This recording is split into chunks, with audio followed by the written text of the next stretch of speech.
میں نے ایک نسخہ بنایا ہوا تھا روزمرہ کے لیے، کیونکہ بعض دفعہ میرے مریض ایک دن میں 100 سے بھی بڑھ جایا کرتے تھے، اور وقف جدید کا کام کرنا تھا، اوپر سے دوسرے بھی کام تھے، خدا نے دیا یہ ادھر ادھر، تو اتنا وقت ہی نہیں ملتا تھا.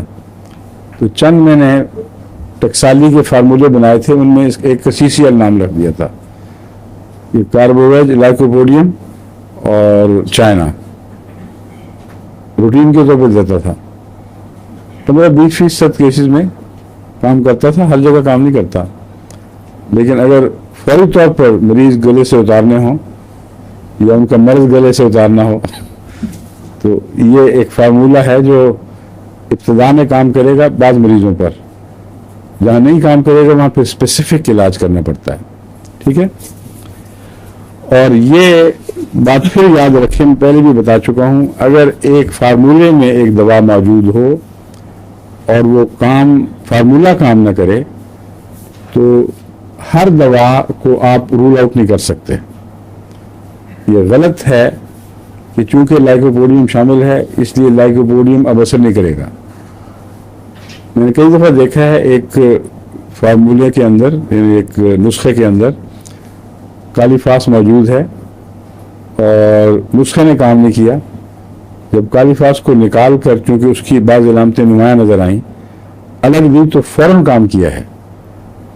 اس لیے یہ جو نسخوں کا رجحان ہے یہ ہنگامی ضرورت کے پیش نظر ہم اس کو قبول کر لیتے ہیں، مگر اگر اچھا ہومیوپیتھ بننا ہے تو انفرادی طور پر دواؤں سے ایسی واقفیت حاصل کریں کہ مریض کے ساتھ ایک دوا معین ذہن میں ابھرائے. جب وہ ایک صحیح ہو تو اس جیسی دوا کوئی کام نہیں کرتی. وہ تو یہ لگتا ہے کہ سب جادو ہو گیا ہے، اچانک پوری طرح اس کو کنٹرول کر لیتی ہے. سمجھ میں؟ ہاں، ہواؤں کے لیے ایک دوا ہے ریفینوس. ریفینوس پتہ ہے کیا چیز ہے؟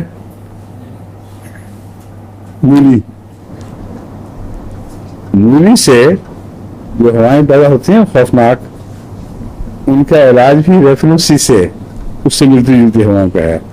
اب میں ہواؤں کا سارا چیپٹر آپ کو بتا دیتا ہوں کیا کیا باتیں اس نے تجویز کی ہوئی ہیں.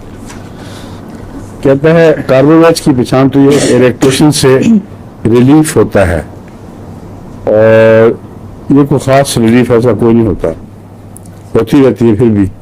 لائکوپوڈیم when there is much flatus، خالی یہ لکھو لائکوپوڈیم when there is much flatus and Raphanus when there is incarcerated flatus.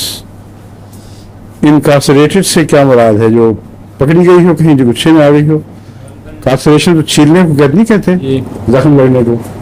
میرا خیال ہے پرانے یا دیر پاک میں بھی استعمال غالباً ہوتا ہے انکارسریٹڈ. غالباً جا کے ڈکشنری دیکھنے مجھے ہے.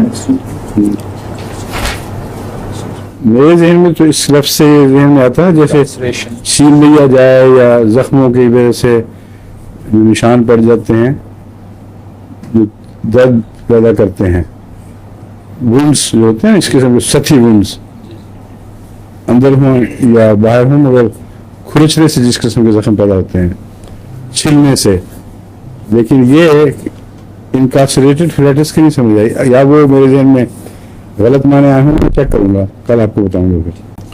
پھر وہ جو معنی اس محاورے میں ذہن میں آیا تھا وہی درست، وہی معنی اس کے پیش نظر ہے.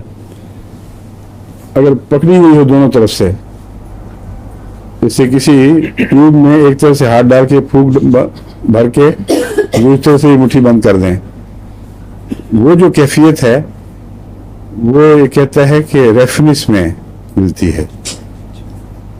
مولی کھا کے تو نہیں ہوتی ہے، وہ تو لگتا ہے کہ دونوں طرف سے وہ مٹھی کھول دی ہے.